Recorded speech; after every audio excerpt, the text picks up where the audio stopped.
You know what? As a king, Jehoshaphat felt so much fear.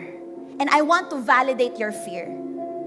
It's normal to feel afraid when there's attacks around you. Sabi po ng verse 3, tinan niyo ha, nung nalaman niya na may susugod sa kanya, verse 3, ayun o, natakot si Jehoshaphat. Yun doon muna tayo. So si King Jeho, ano naramdaman niya? Natakot. Hello? And when we study the word fear here, the word fear is trembling. Nanginginig ka, naglulupasay ka, and yung fear dito was defined as paralyzed. Have you felt that? Are you feeling that? You're paralyzed.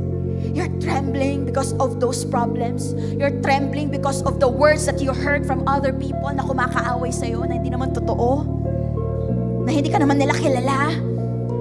If you feel fear, if you are feeling that fear, I want to tell you and I want to validate that it's normal. Hindi ka abnormal.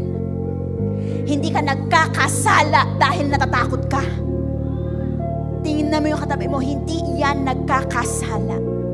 And I want to look at you face to face. Hindi ka nagkakasala dahil natatakot ka. It's a normal feeling.